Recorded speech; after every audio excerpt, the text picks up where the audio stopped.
ವಲ್ಲಭ ನಂದನ್ ಅಂಗಡಿಗೆ ಬಂದು ನಾನು ಕೆಲ್ಸಕ್ಕೆ ಸೇರ್ಕೊಂಡಿದ್ದೀನಿ, ನಂಗೆ 13,000 ರೂಪಾಯಿ ಸಂಬಳ ಅಂತ ಹೇಳ್ಕೊಂಡು ನಾನು ನಮ್ಮ ಅಪ್ಪಂಗೆ ಸಹಾಯ ಆಗಲಿ ಅಂತ ಒಂದು ಅಳಿಲು ಸೇವೆ ಮಾಡ್ತಿದ್ದೀನಿ ಅಷ್ಟೇ. ನಾನು ಯಾವತ್ತೂ ಕೆಟ್ಟ ದಾರಿಗೆ ಹೋಗಲ್ಲ, ಒಳ್ಳೆ ದಾರಿಯಲ್ಲೇ ತುಳಿಯೋದು. ನಾನು ಯಾವತ್ತಿದ್ರೂ ನಮ್ಮ ಅಪ್ಪನ ಮಗನೇ ಅಂತ ಹೇಳ್ತಾನೆ. ಆಗ ನಂದ ವಲ್ಲಭನ ಮುಖ ನೋಡ್ತಿರ್ತಾನೆ. ಅದಕ್ಕೆ ಕೇಶವ ಏನೋ ಇದು ಅಂತಂದಾಗ, ನನ್ನ ಕಸ್ಟಮರ್ ಥರ ನೋಡಿ ತೊಗೊಳ್ಳಿ ದುಡ್ಡು, ನನಗೆ ಚೇಂಜ್ ವಾಪಸ್ ಕೊಡಿ ಅಂತ ಹೇಳ್ತಾನೆ. ಅದಕ್ಕೆ ಕೇಶವ ದುಡ್ಡು ಇಸ್ಕೊಂಡು ನಂದನ ತಗೊಟ್ಟು ಚೇಂಜ್ ಇಸ್ಕೊಂಡು ವಲ್ಲಭಂಗೆ ಕೊಡ್ತಾರೆ. ಆಗ ಎಲ್ರೂ ಏನಾಯ್ತು ಈ ವಲ್ಲಭಂಗೆ ಅಂತ ಕೇಳ್ತಿರ್ತಾರೆ.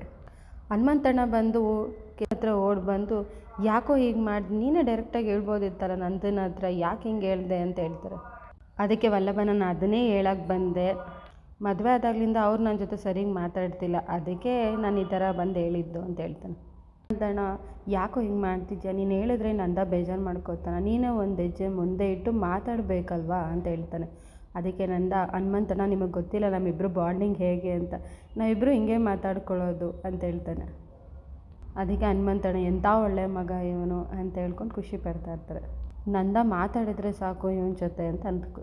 ನಂದ ಗಿರಿಜಾ ಇಬ್ಬರೂ ನಾಳೆ ಫಂಕ್ಷನ್ಗೆ ಹೋಗೋಕ್ಕೆ ಎಲ್ಲ ರೆಡಿ ಆಯಿತಾ ಅಂತ ಮಾತಾಡ್ಕೊತಿರ್ತಾರೆ.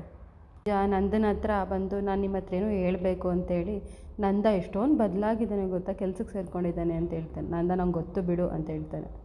ಅದಕ್ಕೆ ನಂದ, ನನಗೆ ಅಟ್ಲೀಸ್ಟ್ ಅವ್ನು ಚೆನ್ನಾಗಿ ಓದಿದರೆ ಖುಷಿ ಆಗ್ತಿತ್ತು, ಹಿಂಗೆ ರೋಡ್ ತಿರ್ಕೊಂಡು ಯಾಕೆ ಹಿಂಗೆ ಮಾಡ್ತಿದ್ದಾನೆ ಅಂತ ಹೇಳಿದಾಗ, ಗಿರಿಜಾ, ಅಲ್ಲ ಕಣ್ರಿ, ನಿಮ್ಮ ಹೆಗ್ಲ ಮೇಲಿರೋ ಸ್ವಲ್ಪ ಭಾರನ ಕಮ್ಮಿ ಮಾಡೋಕ್ಕೋಸ್ಕರ ಅಷ್ಟೇ ಹಿಂಗೆ ಮಾಡ್ತಿರೋದು ಅಂತ ಹೇಳ್ತಾನೆ. ನಂದ, ನನಗಿದೆಲ್ಲ ಖುಷಿ ಆಗೋದಿಲ್ಲ, ಅವ್ನು ಚೆನ್ನಾಗಿ ಓದಿದರೆ ಖುಷಿ ಆಗೋದು ಅಂತ ಹೇಳ್ತಾನೆ. ಅದಕ್ಕೆ ಗಿರಿಜಾ, ಹಂಗಲ್ಲ ಕಣ್ರಿ ಅಂತ ಹೇಳಿದಾಗ, ನಾನು ಯಾವತ್ತೂ ನನ್ನ ಮಕ್ಕಳು ನನ್ನ ಭಾರ ಅಲ್ಲ, ಇವ್ನು ಯಾಕೆ ಹಿಂಗೆ ಮಾಡ್ತಿದ್ದಾನೆ ಅಂತ ಹೇಳ್ತಾನೆ. ಅದಕ್ಕೆ ಗಿರಿಜಾ, ಅಲ್ಲ ಕಣ್ರಿ, ಈಗ ಅವನಿಗೂ ಒಂದು ಸಂಸಾರ ಇದೆ, ಸಂಸಾರದ ಖರ್ಚೆಲ್ಲ ಇರಲ್ವಾ, ಅದಕ್ಕೆ ಹಿಂಗೆ ಮಾಡ್ತಿದ್ದಾನೆ ಅಷ್ಟೇ ಅಂತಾರೆ. ಅಂದ ಬಂದು, ಈ ಚಿಕ್ಕ ಏಜಲ್ಲಿ ಮದುವೆ ಆದರೆ ಇದೇ ಕತೆ, ಯಾರು ಮಾತು ಕೇಳ್ತಾರೆ ಇವರೆಲ್ಲ ಅಂದಾಗ, ಇಲ್ಲ ಕಣ್ರಿ ಅವನು ಚೆನ್ನಾಗಿ ಓದ್ತಾನೆ ಅಂದಾಗ ವಲ್ಲಭ, ಅಯ್ಯೋ ಅದೆಲ್ಲ ಆಗಲ್ಲ ಬಿಡು ಅಂದಾಗ, ಇಲ್ಲ ಕಣ್ರಿ ಅವ್ನು ಕಲೆಕ್ಟರ್ ಆಗೇ ಆಗ್ತಾನೆ ಅಂತ ಹೇಳ್ತಾನೆ. ಕಿರ್ಚಾಡಿದ ನೋಡಿ ಗಿರಿಜಂಗೆ ಬೇಜಾರಾಗುತ್ತೆ. ಈ ಕಡೆ ಅಮೂಲ್ಯ ಬಂದು ವಲ್ಲಭನ ಕರೆದಾಗ, ವಲ್ಲಭ, ಏನು ನಾನು ಮಂಚ ಬಿಟ್ಕೊಡಲ್ಲ ಅಂತ ಹೇಳ್ತಾನೆ. ಆಗ ಅಮೂಲ್ಯ ಬಂದು, ಅದಲ್ಲ ಸಾರಿ ಅಂತ ಹೇಳ್ತಾಳೆ. ಅದಕ್ಕೆ ವಲ್ಲಭ, ಏನು ನೀನು ಸಾರಿ ಕೇಳ್ತಿದ್ಯಾ ಕರಿಬೇಕು ಅಂತ ಶಾಕ್ ಆಗ್ತಾನೆ. ಅದಕ್ಕೆ ಅಮೂಲ್ಯ, ಅಲ್ಲ ನೀನು ಇಲ್ದಿದ್ದಾಗ ನಾನು ಬೈಕೊಂಡೆ, ಅದಕ್ಕೆ ಸಾರಿ ಕೇಳ್ತಿದ್ದೀನಿ ಅಂತಾಳೆ. ಆಗ ವಲ್ಲಭ, ನಾನು ನಿಮ್ಮ ಮುಂದ್ಗಡೆನೇ ಬೈತೀಯ ನೀನು, ಇನ್ನು ನಾನು ಇಲ್ದಿದ್ದಾಗ ಬೈದಿದ್ದಕ್ಕೆ ಸಾರಿ ಕೇಳ್ಕೊತ್ಯಾ ಅಂತ ಹೇಳ್ತಾನೆ. ಅದಕ್ಕೆ ವಲ್ಲಭ, ನೀನು ಇರೋ ಥರ ಇರು, ಈ ಥರ ಎಲ್ಲ ಅಬ್ನಾರ್ಮಲ್ ಆಡ್ಬೇಡ, ನಂಗೆ ಟೆನ್ಷನ್ ಆಗುತ್ತೆ ಅಂತ ಹೇಳ್ತಾನೆ. ಅಮೂಲ್ಯ, ಯಾಕೆ ಭಯ ಅಂತಂದಾಗ ವಲ್ಲಭ, ಏನಿದು ಹೊಸ್ದಾಗೆಲ್ಲ ಅಂತ ಅಂದಿದ್ದಕ್ಕೆ, ಸಡನ್ನಾಗಿ ಕೆಟ್ಟವರು ಒಳ್ಳೆಯವ್ರು ಆಗ್ತಿರೋದೆಲ್ಲ ನೋಡೋಕ್ಕಾಗಲ್ಲ ಅಂತ ಹೇಳ್ಬಿಟ್ಟು ಹೋಗಿ ಮಲ್ಕೋತಾನೆ. ಆಮೇಲೆ ಹೋಗ್ಬಿಟ್ಟು ಅಮೂಲ್ಯ ವಲ್ಲಭನ ವಲ್ಲಭ ಅಂತ ಕರೆದಾಗ, ವಲ್ಲಭ ಏನೇ ಕಾಳು ಪಾಪ ಅನ್ನೋದ್ಬಿಟ್ಟು ವಲ್ಲಭ ಅಂತಿದ್ಯಾ ಅಂತಂದಿದ್ದಕ್ಕೆ, ಆಮೇಲೆ ಅಮೂಲ್ಯ ಟ್ಯಾಂಕ್ಸ್ ಅಂತ ಹೇಳ್ತಾಳೆ. ವಲ್ಲಭ ಫುಲ್ ಶಾಕ್ ಆಗಿ, ಆಗಲೇ ಸಾರಿ ಕೇಳಿದ್ದಾಯಿತು, ಈಗ ಟ್ಯಾಂಕ್ಸ್ ಹೇಳ್ತಿದ್ಯಾ ಅಂತ ಹೇಳ್ತಾನೆ. ಅದೆಲ್ಲ ಏನೂ ಬೇಡ, ಪರವಾಗಿಲ್ಲ ಹೋಗಿ ಮಲ್ಕೋ ಅಂತ ಹೇಳ್ಬಿಟ್ಟು ಮಲ್ಕೊಂಬಿಡ್ತಾನೆ. ಇಲ್ಲಿ ಮಾಧವ ಪ್ರಿಯಂಗೆ ಕಾಲ್ ಮಾಡಿ, ಪ್ರಿಯವ್ರೆ ಅಂತಂತಾನೆ. ಅದಕ್ಕೆ ಪ್ರಿಯಾ ಸುಮ್ಮನೆ ಸೈಲೆಂಟಾಗಿರ್ತಾಳೆ. ಮಾಧವ, ಎಂತಕ್ಕೆ ಮಾತಾಡ್ತಿಲ್ಲ ಅಂದಾಗ, ಪ್ರಿಯಾ, ನೀವೆಂತಕ್ಕೆ ಬಹುವಚನ ಯೂಸ್ ಮಾಡ್ತಿದ್ದೀರಾ, ಹೋಗು ಬಾ ಅಂತ ಕರೀರಿ ಅಂದಾಗ, ನೀನು ಹಂಗೆ ಕರಿ ಅಂದಾಗ ಪ್ರಿಯಾ, ಇಲ್ಲ ನಾನು ಕರೆಯೋಕ್ಕಾಗಲ್ಲಪ್ಪ ಅಂದಿದ್ದಕ್ಕೆ ಮಾಧವ, ಸರಿ ಆಯಿತು ಅಂತ ಹೇಳ್ತಾನೆ. ಮಾಧವ, ಏನು ಮಾಡ್ತಿದ್ಯಾ ಪ್ರಿಯಾ ಅಂದಾಗ ಪ್ರಿಯಾ ಫುಲ್ ಖುಷಿ ಆಗ್ತಾಳೆ. ನಾಳೆ ನಿಮ್ಮ ಮನೆಗೆ ಮದುವೆ ಶಾಸ್ತ್ರಕ್ಕೆ ಬಂದಿದ್ದೀವಿ ಅಂತ ಹೇಳ್ತೇನೆ. ಅದಕ್ಕೆ ಪ್ರಿಯಾ, ನಂಗೆ ತುಂಬ ಖುಷಿ ಆಗ್ತಿದೆ ಅಂತ ಹೇಳ್ತಾಳೆ. ಆಮೇಲೆ ಮಾಧವ ಗುಡ್ ನೈಟ್ ಅಂದಾಗ, ಪ್ರಿಯಾ ಫೋನ್ ಇಡೋಕ್ಕೆ ಕಾಯ್ತಿದ್ದೀರಾ ಅಂತ ಹೇಳ್ತಾಳೆ. ಮಾಧವ, ಹಾಗೇನಿಲ್ಲ, ಪರವಾಗಿಲ್ಲ ಮಾತಾಡು ಅಂತ ಹೇಳ್ತಾನೆ. ನೀವು ಯಾಕೆ ಬೇರೆ ಲವರ್ಸರಲ್ಲಿ ಇಲ್ಲ ಅಂತ ಹೇಳಿದಾಗ ಮಾಧವ, ಏನಾಯಿತು ಅಂತ ಹೇಳ್ತಾನೆ. ಪ್ರಿಯಾ, ಹೌದಾ ಹೇಳಿ ಅಂತ ಹೇಳ್ತಾಳೆ. ಆಗ ಮಾಧವ ಕವನ ಹೇಳೋಕ್ಕೆ ಸ್ಟಾರ್ಟ್ ಮಾಡ್ತಾನೆ. ಮಾಧವನ ಕವನ ಕೇಳಿ ಪ್ರಿಯಂಗೆ ತುಂಬ ನಗು ಬರುತ್ತೆ.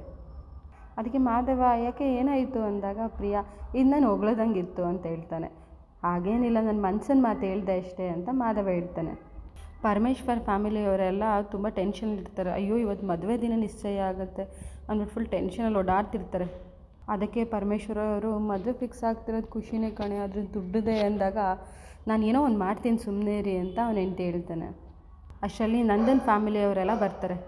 ಒಂದು ಮಾತುಕತೆ ಕೂತ್ಕೊಂಡಾಗ, ನಾನು ಪುರೋಹಿತರಿಗೆ ಸಂಕ್ರಾಂತಿ ಒಳಗಡೆ ಮದುವೆ ಡೇಟ್ ಫಿಕ್ಸ್ ಮಾಡಿ ಅಂತ ಹೇಳಿದ್ದೀನಿ ಅಂತ ಹೇಳ್ತಾನೆ. ಪರಮೇಶ್ವರ್ ಫ್ಯಾಮಿಲಿಯವರು, ಮದುವೆ ನೀವೇ ಮಾಡೋದಾ ಅಂತ ಕೇಳ್ತಾನೆ. ಅದಕ್ಕೆ ನಂದನ್ ಫ್ಯಾಮಿಲಿಯವರೆಲ್ಲ, ಇಲ್ಲ ನೀವು ಮಾಡೋದಲ್ವಾ ಅಂದಿದ್ದಕ್ಕೆ, ಅದಕ್ಕೆ ಪರಮೇಶ್ವರ್ ಹೆಂಡತಿ ಬಂದು, ಒಂದು ಸೈಟ್ ಇತ್ತಲ್ಲ ಅದನ್ನು ಮಾರಬೇಡಿ ಅಂತ ಹೇಳ್ತಾನೆ. ಪರಮೇಶ್ವರ್ ಅವರು ಫುಲ್ ಶಾಕ್ ಆಗ್ತಾರೆ. ಅದಕ್ಕೆ ಅವನ ಹೆಂಡತಿ ಬಂದು, ಅಲ್ಲ ಲಾವಣ್ಯಂಗೆ ಮದುವೆಗೆ ಇಟ್ಕೊಂಡಿರೋ ಸೈಟ್ನ ಈಗ ಮಾರ್ತಿದ್ದೀವಿ ಅಂತ ಅನ್ಕೋತಿದ್ದೀರಾ, ಪರವಾಗಿಲ್ಲ ಬಿಡಿ ಮಾರಿಬಿಡೋಣ ಅಂದಾಗ, ನಂದಣ್ಣ ಯಾಕೆ ಮಾರ್ತಿದ್ದೀರಾ ಅಂತಂದಾಗ ಇದು ಸ್ವಲ್ಪ ಮದುವೆಗೆ ದುಡ್ಡಿನ ಪ್ರಾಬ್ಲಮ್ ಇದೆ ಅಂತ ಹೇಳಿದಾಗ ಇಲ್ಲಿ ಮೀನಿಗೆ ಡೌಟ್ ಆಗ್ತಿರುತ್ತೆ, ಯಾಕೆ ಏನೋ ಪ್ರಾಬ್ಲಮ್ ಇದೆ ಇಲ್ಲಿ ಅಂತ. ಆಮೇಲೆ ನಂದ ಬಂದು ಇಲ್ಲ ಮಾರಬೇಡಿ, ಮದುವೆ ಖರ್ಚು ನಾವು ಅರ್ಧ ಹಾಕ್ತೀವಿ, ನೀವು ಅರ್ಧ ಹಾಕಿ ಅಂತ ಹೇಳ್ತಾಳೆ. ಅದಕ್ಕೆ ಪರಮೇಶ್ವರ್ ಫ್ಯಾಮಿಲಿಯವರೆಲ್ಲ ಒಪ್ಕೋತಾರೆ. ಫ್ಯಾಮಿಲಿಯವ್ರ ಮಾತುಕತೆ ನೋಡಿ ಎಲ್ಲರಿಗೂ ಶಾಕ್ ಆಗುತ್ತೆ. ಆಮೇಲೆ ಪರಮೇಶ್ವರ್ ಹೆಂಡ್ತಿ ಬಂದು ಮದುವೆನ ದೇವಸ್ಥಾನದಲ್ಲಿ ಇಟ್ಕೊಂಬಿಡೋಣ ಅಂತ ಹೇಳ್ತಾನೆ. ಯಾಕೆ ದೇವಸ್ಥಾನದಲ್ಲಿ ಅಂದಾಗ, ಇಲ್ಲ ಆ ದೇವಸ್ಥಾನದಲ್ಲೇ ಮದುವೆ ಮಾಡಬೇಕು ಅಂತ ಅಂದ್ಕೊಂಡಿದ್ದೀನಿ, ಅಲ್ಲೇ ಮಾಡೋಣ ಅಂತ ಹೇಳ್ತಾರೆ. ಅದಕ್ಕೆ ನಂದ ತುಂಬ ಜನ ಬರ್ತಾರಲ್ಲ ಯಾಕದು ಅಂದಾಗ ಪರಮೇಶ್ವರ್ ಫ್ಯಾಮಿಲಿಯವರು ಇಲ್ಲ ಸ್ವಲ್ಪ ಜನ ಕರೆದು ಮದುವೆ ಮಾಡೋಣ, ಆಮೇಲೆ ಬೇಕು ರಿಸೆಪ್ಷನ್ ಜೋರಾಗಿ ಮಾಡೋಣ ಅಂತ ಹೇಳ್ತಾನೆ. ಈಶ್ವರ್ ಅವರು ಚೌಟ್ರಿ ಜವಾಬ್ದಾರಿ ನೀವೇ ವಹಿಸ್ಕೊಬಿಡಿ ಅಂತ ಹೇಳ್ತಾನೆ. ಆಗೋದಿಲ್ಲ ಅಂತ ತೋರಿಸ್ಕೊಂಡು ನಂದ ಬಂದುಬಿಟ್ಟು ನನ್ನ ಮುಂದೆ ನನ್ನ ಮಗನ ಮದುವೆ ಫಿಕ್ಸ್ ಆಯಿತು ಅಂತ ಹೇಳ್ತಾನೆ. ಅದಕ್ಕೆ ಸೂರ್ಯಕಾಂತ್ ತಮ್ಮ ಪರಮೇಶ್ವರ್ ಫ್ಯಾಮಿಲಿಗೆ ಕಾಲ್ ಮಾಡಿ ಮಾಧವ ಸರಿ ಇಲ್ಲ ಅಂತ ಚಾಡಿ ಹೇಳ್ತಾ ಇರ್ತಾರೆ. ಇದು ಮುಂದಿನ ಸಂಚಿಕೆ.